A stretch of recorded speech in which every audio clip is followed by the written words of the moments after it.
Hello! Today we are going to show you how to cook an organic vegetable pasta.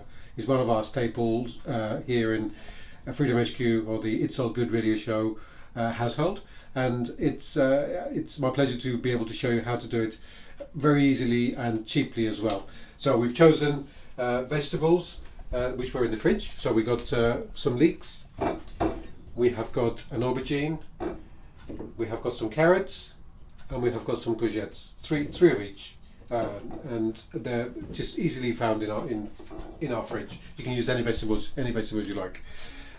You need a staple to give a flavour when you're cooking vegetables, or you're frying vegetables, or you're making a sauce. A good base is an onion and a couple of cloves of garlic, which we're going to use for this recipe. And then, of course, you need the tomatoes. We got organic chopped Italian tomatoes. Which in a carton. You can use this, or you can use anything you like, whatever is more convenient. And for the pasta, we've chosen something really special. It's organic red lentil rotini, and it tastes amazing. It tastes just like pasta, and it's made by some very good people at Good Health Naturally. And we've tried it once, and we were instantly hooked, because like I said, it's made of lentils, but it tastes like pasta, and it's totally wonderful. So we're going to use this on our recipe. So first of all, you once you've washed your vegetables, very important to wash them always, is start chopping. So yeah, I'm going to start with my aubergine, and you don't worry too much about uniformity or sizes. Basically, you're trying to achieve bite-sized chunks.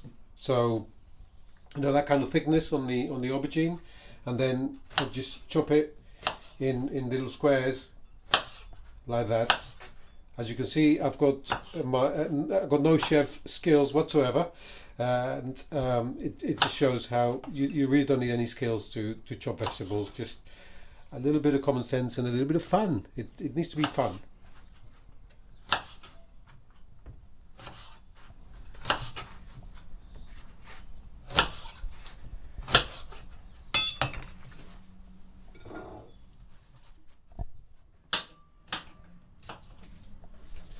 So now that we've chopped the vegetables and we put them to one side, ready to be cooked, and I'm going to show you how to peel and chop an onion. There's a lot of taboo with people scared, for want of a better word, or not quite sure how best to cut and chop an onion. There's no hard and fast rules. You literally just get a sharp knife and get stuck into it, and I'll show you how.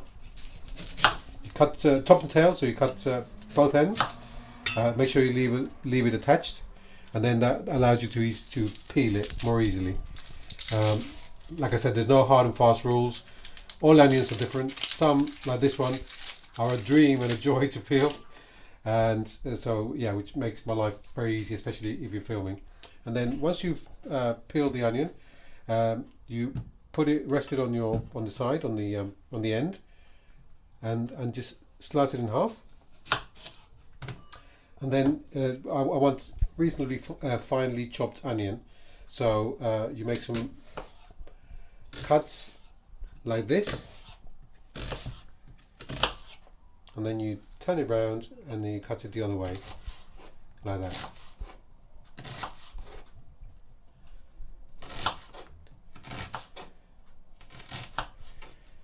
At this point, some onions will make you cry.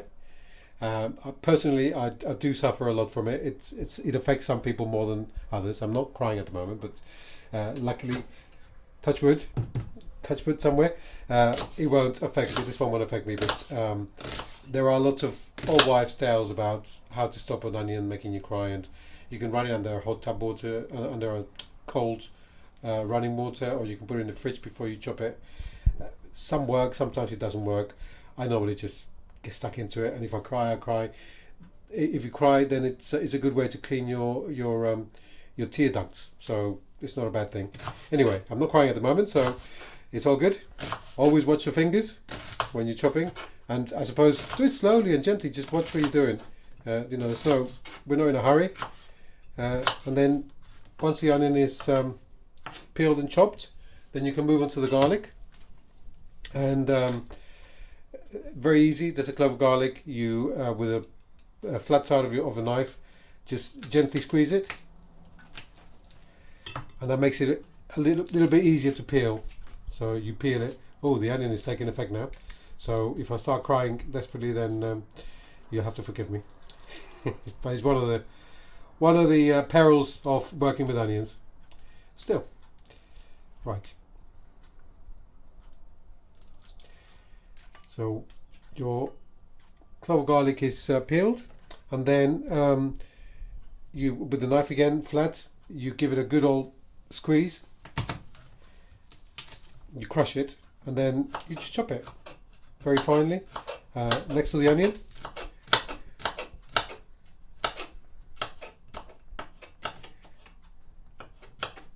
That's it. That's your garlic, and we're ready to cook.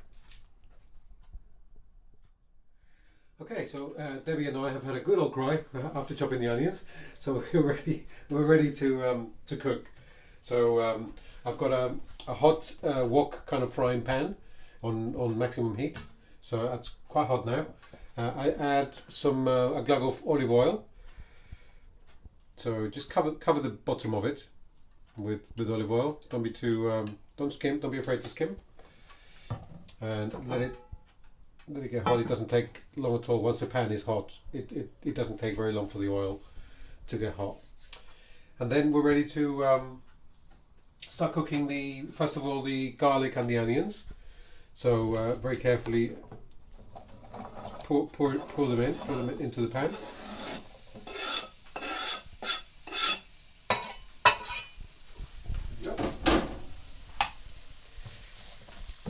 And just keep on stirring until they're nicely coated in the oil. And it says usually when chefs show you this, until the onions are translucent or they begin to soften. Yeah, I mean, probably for about a minute or so, just for the onions to start absorbing the heat, and for the flavors to start flavoring the oil, I guess. And just keep on stirring for a bit. And then we're getting ready to add the first of the vegetables. Usually you start with the hardest vegetables, so we're going to start with the carrots because they'll take a little bit longer to cook than the other vegetables. The other vegetables are quite soft, so they won't take as long to cook. So once the onions are translucent, soft, or semi-cooked, then you are almost ready for the carrots. And at this moment in time, it's on maximum heat. So now we bring the carrots, which I've chopped. Remember, it's 3 carrots for this recipe. This recipe is probably for about 6 to 8 servings.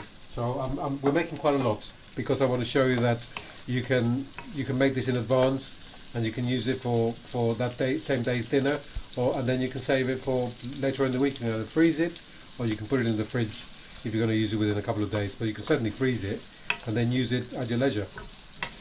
So now we've added the onions, and again we just make sure they're nicely coated and stir for a little bit, just to get the old cooking going ahead of the other vegetables, because the carrots are quite hard.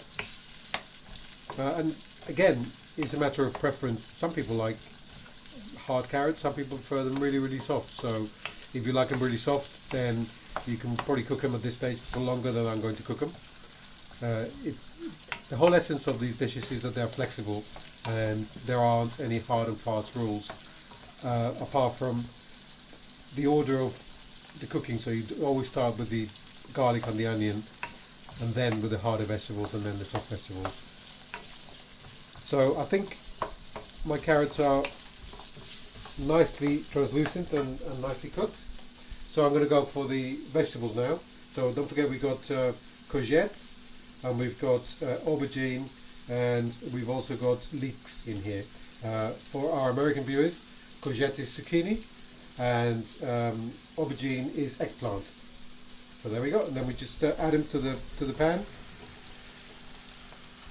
I think in the States, leek is leek, I think, but I'm sure you can look it up in your electronic dictionaries. And again, with these vegetables, just turn them over and make sure they're nicely coated with the oil. Make sure that most of the vegetables get a chance to start getting hot.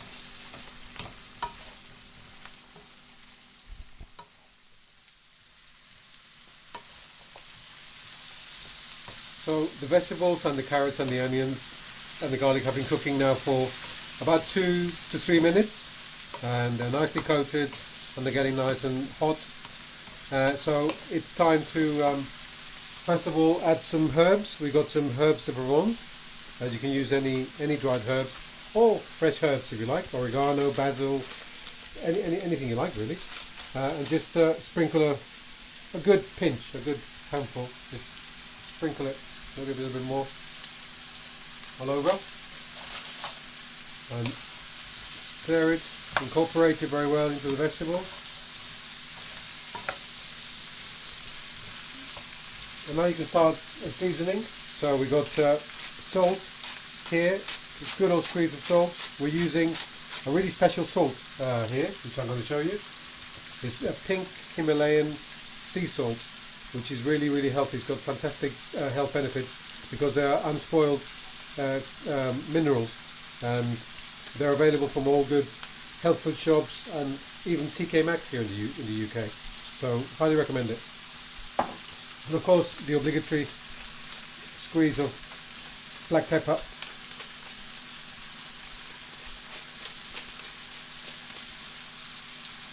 I'll continue stirring for a little bit. Okay, now it's time to add the tomatoes. So we got our organic Italian chopped tomatoes. We just literally just pour them in. Any residual, you can swirl it with some water. The vegetables will need some liquid anyway, so just swirl it and then stir. Incorporate the tomatoes, make sure they're nicely mixed into the vegetables. You can, if you wish, you can add some more water. I think I may need to add a little bit more water to this, so it doesn't dry too much. You don't want it too dry. Of course, you don't want it too wet either, but just enough. So just a little bit of water, and then I always like to add a little bit of a squeeze of tomato puree, because it gives it that added mellowness and tomatoey flavour. So just probably a tablespoonful or something like that of tomato puree, and just stir it in and keep on stirring until it's nicely incorporated.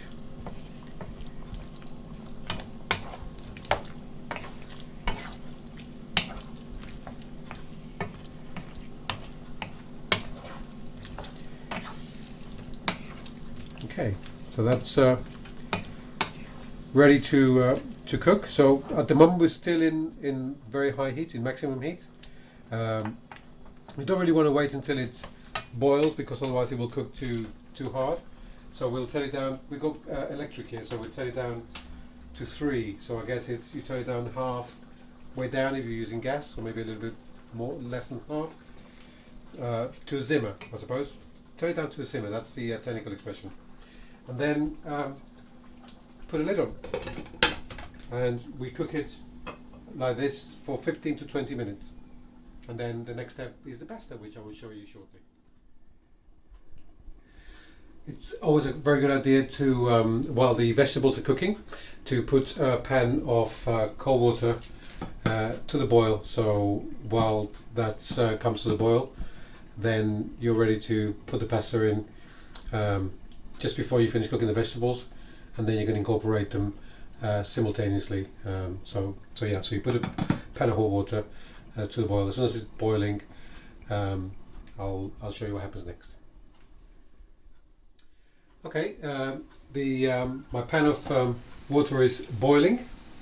So now time to add the pasta. Because we're doing quite a large portion that is going to last us a few days, I'm going to use the whole carton but obviously you can adjust depending on for how many you want to feed, how many people or how many days you want to feed. So I'm pouring the whole packet into the boiling water, give it a stir, and no need to cover it, because if you cover it, the liquid will boil over. So just leave it on maximum heat, and when it comes to the boil, keep an eye on it, and if you need to turn it down, then turn it down to avoid it boiling over. It shouldn't take more than 2 or 3 minutes.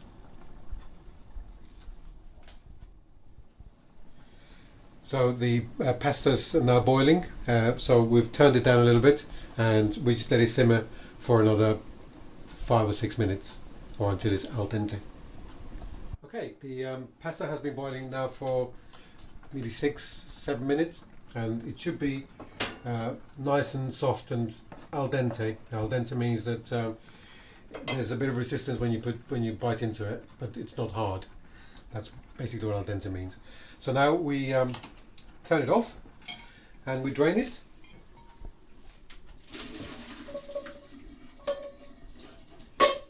Like this.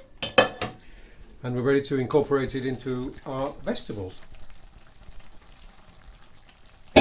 which have been boiling away nicely. And literally just pour the pasta into the vegetables carefully. And then stir in, or fold in, I suppose that's the technical term. Fold the pasta into the vegetables, and we are almost seconds away from serving and enjoying a nice bowl full of organic vegetarian red lentil pasta. And there you have it. It's enough here for both of us. There's 2 of us here to feed us for definitely 2 main meals and maybe a lunch. So there's 6 portions, maybe, something like that. Now turn the heat off, and we're ready to serve. Really as simple as that. And I normally like to use these nice deep pasta dishes. So yeah, with a slaughter spoon, just serve away.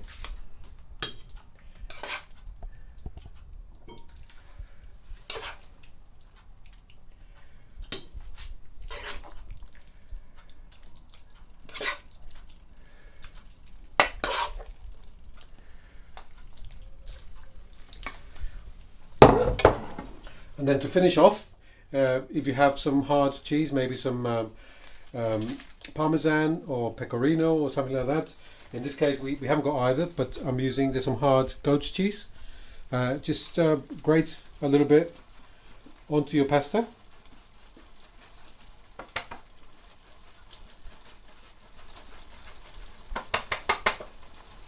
And there you have it, 2 delicious plates of homemade, organic, vegetarian red lentil pasta.